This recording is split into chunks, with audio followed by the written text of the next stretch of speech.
Bonjour et bienvenue dans cette nouvelle vidéo proposée par l'Arcadie. Aujourd'hui on va parler Photoshop.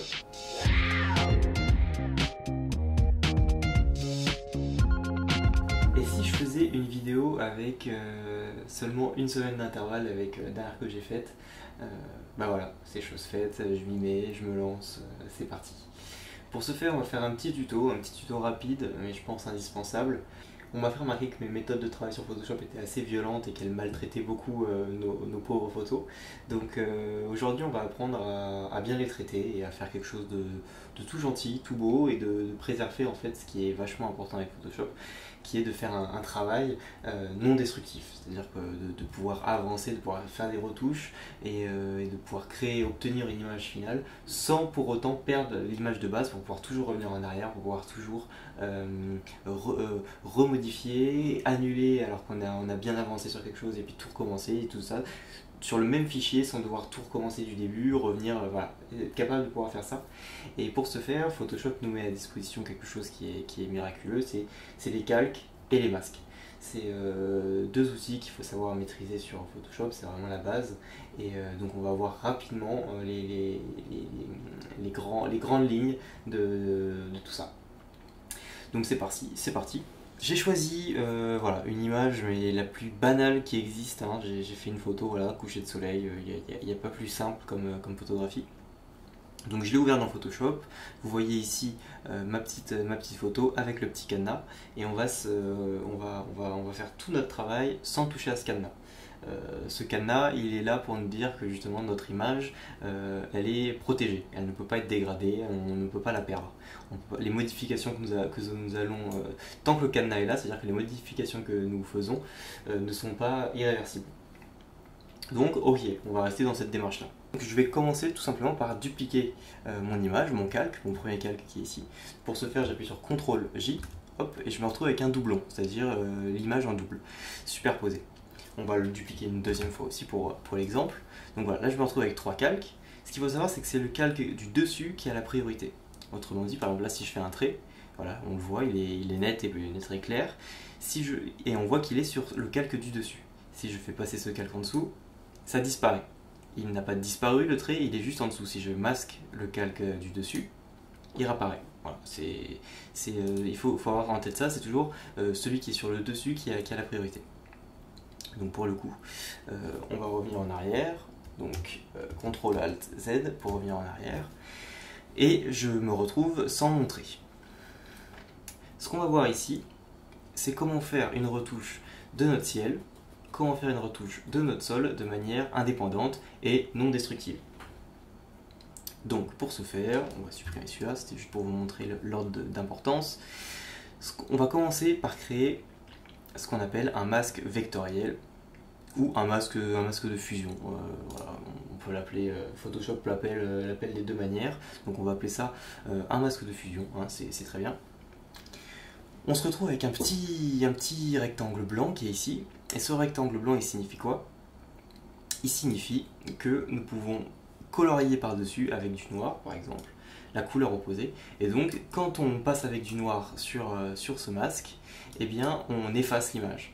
On efface l'image. Le petit damier que vous voyez apparaître, ça signifie, ça symbolise la transparence.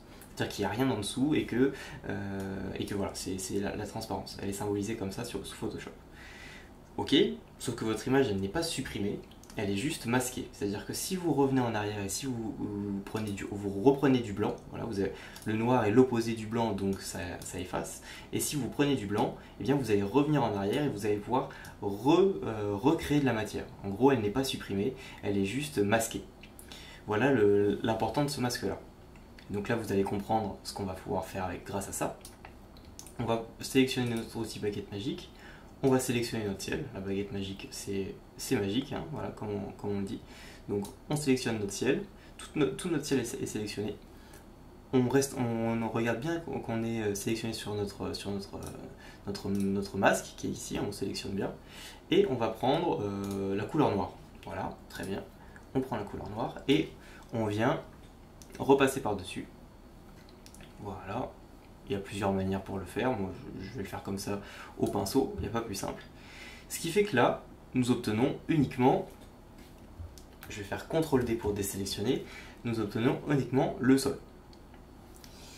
Une fois que j'ai mon sol, maintenant je veux mon ciel. Qu'est-ce que je vais faire?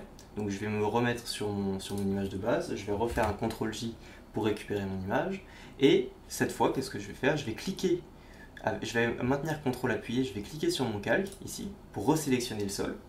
Très bien. Ah, je me suis... Donc voilà, j'ai fait mon petit doublon, j'ai une deuxième image qui va me permettre de travailler sans détruire celle du bas, l'image originale. Donc qu'est-ce que je vais faire? Je vais créer mon masque, super, et je vais cliquer sur le masque du dessus qui concerne juste le sol.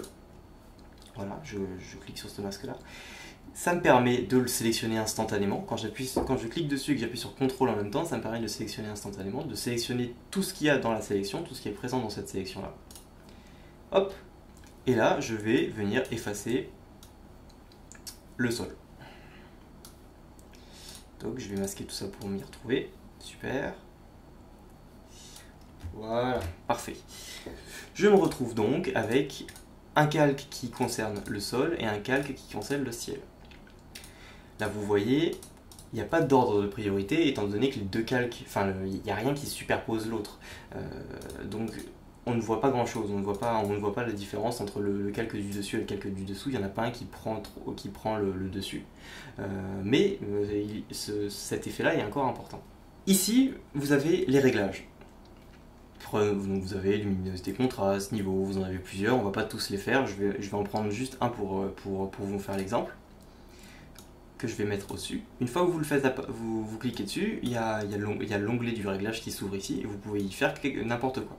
Donc là, l'outil courbe va vous permettre de jouer sur les courbes, et de pouvoir éclaircir, assombrir, voilà, jouer avec tout ça. Là, je vais vraiment faire quelque chose de très rapide, je baisse comme ça. On voit très clairement la différence, hein, il y a quand même un effet flagrant. Et là, l'effet qui se produit, c'est que cet effet-là a un impact sur le ciel et sur le sol. Le problème, c'est que sur mon sol, j'aimerais bien avoir gardé un petit peu ce relief qu'il y a et ne pas être tout noir. Là, quand je fais mon effet, on n'est pas encore totalement noir, mais on est quand même déjà beaucoup trop noir. Comme je vous expliquais tout à l'heure, il y a encore cet ordre de priorité sur les calques. Mon réglage est le calque du dessus, c'est-à-dire qu'il domine tous les autres calques qu'il y a en dessous. Donc il va avoir l'effet, il va attribuer son effet sur tous les calques en dessous de lui. Si je le fais passer juste en dessous, il va avoir uniquement effet sur les calques qui sont en dessous de lui encore. Là, le sol, il est passé au-dessus, donc il n'est plus affecté par l'effet. C'est assez intéressant. C'est même plutôt pas mal. Donc ça, c'est une possibilité. Si vous avez fait cette dissociation, si vous avez dissocié le ciel du sol, c'est une possibilité assez intéressante. Maintenant, vous avez une autre possibilité. Vous pouvez créer ce qu'on appelle un masque d'écrêtage. Qu'est-ce que ce masque d'écrêtage? Tout simplement, vous allez choisir le calque qui vous intéresse. Donc là, ce qui m'intéresse, c'est le ciel. Alors, je vais masquer. Ce qui m'intéresse, c'est le ciel, celui-là. Donc ce calque-là, je vais le mettre juste en dessous du calque de mon masque de réglage. Et je vais cliquer sur ce masque-là et je vais faire créer un masque d'écrêtage. Quand je crée un masque d'écrêtage, j'attribue l'effet que le masque d'écrêtage comprend uniquement sur le calque qui est en dessous. Donc là, vous voyez vraiment clairement que ça va vraiment uniquement toucher que le ciel. Et pourtant, tous les autres calques sont en dessous. Vous voyez bien que tous les autres calques sont en dessous. Le sol, là je vais masquer ça, le sol est bien en dessous, hein, il est ici. Et il n'est pas affecté par l'effet. Voilà la particularité de ce masque d'écrêtage qui permet de sélectionner, en fait, de dédier l'effet à un seul calque, ou plusieurs si vous le souhaitez. On va annuler ce masque d'écrêtage. Vous avez encore une autre possibilité avec cet outil courbe. Si vous le sélectionnez, quand vous le sélectionnez, vous avez cet onglet-là avec le réglage paramétrable. Vous pouvez aller ici, sur ce petit effet qui rappelle étrangement le masque de fusion qui est ici. Quand vous cliquez dessus, vous allez pouvoir cliquer sur inverser. Vous pouvez soit choisir de l'inverser ou non. Ce qui est pas mal, moi j'aime bien fonctionner dans ce sens-là.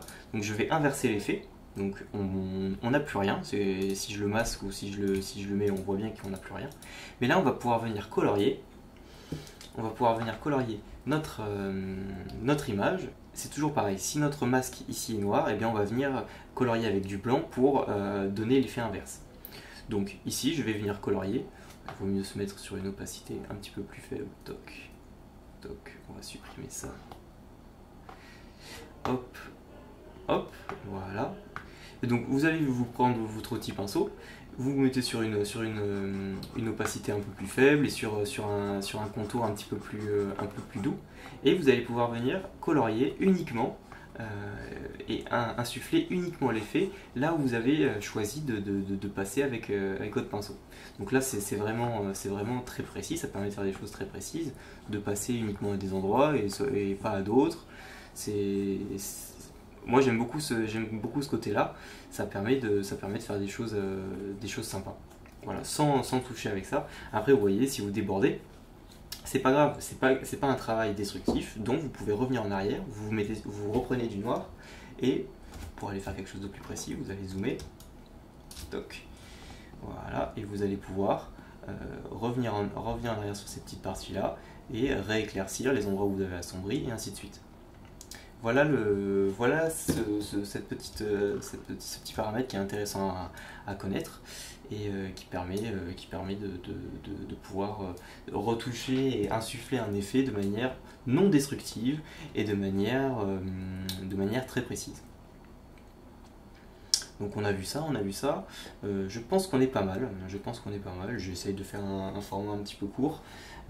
On est déjà pas mal hein, niveau enregistrement, donc voilà. Une fois que vous maîtrisez ça, eh bien, vous pouvez obtenir des effets intéressants, vous amuser sur du paysage et voilà, et toujours de telle manière à ce que vous ayez une approche de Photoshop et une retouche non destructive qui est la base de Photoshop et qui vous permet de toujours pouvoir revenir en arrière. Là, de tout ce que l'on a fait, vous pouvez revenir instantanément en arrière et venir retoucher votre retouche là. Par exemple, vous regardez votre ciel, vous dites ah c'est un petit peu trop foncé, c'est un petit peu trop contrasté, hop, on remet un petit coup et c'est reparti. Voilà, on éclaircit un petit peu. Voilà à quoi sert Photoshop, clairement. Bon, voilà, c'était une petite vidéo rapide. Je pense que c'est important de faire un petit point là-dessus, et c'est voilà, histoire de ne pas avoir à y revenir de manière trop précise sur les prochaines vidéos. Comme ça on peut considérer que c'est acquis, et voilà. Si j'ai pas été assez clair sur mes explications, ou si j'ai été un peu trop rapide à des moments, ou si j'ai oublié de préciser aussi les raccourcis clavier, des choses comme ça, n'hésitez pas à me le rappeler. C'est pas évident de parler en même temps que de faire une démonstration, puis en plus ça sur un ordinateur, sur un écran, c'est encore moins facile. Donc n'hésitez pas à me poser vos questions en commentaire. Voilà, j'espère que cette vidéo vous a appris 2-3 trucs, que vous avez passé un bon petit moment. Aujourd'hui on n'est pas sorti, on est resté à la maison. Avec ce beau soleil et tout ça, c'est bien dommage, ça me manque, mais bon. Je reviens très bientôt pour un nouveau tuto dehors, et voilà. Au jour où je filme cette vidéo, vous êtes 1683 personnes à me suivre. Je suis toujours aussi content et ça me fait toujours autant plaisir quand je vois ce compteur monter, et voilà, je pense à chacun de vous à chaque fois. Et donc voilà, pour ceux qui n'ont pas encore rejoint l'Artcademy, bah, n'hésitez pas, rejoignez l'aventure, franchement ça vaut le coup, franchement c'est extraordinaire ce qu'on vit ici. Donc voilà, écoutez, je vous dis à la prochaine pour de nouvelles aventures. La prochaine vidéo c'est pour très bientôt, et au cas où on ne se reverrait pas, je vous souhaite une bonne soirée et une excellente nuit.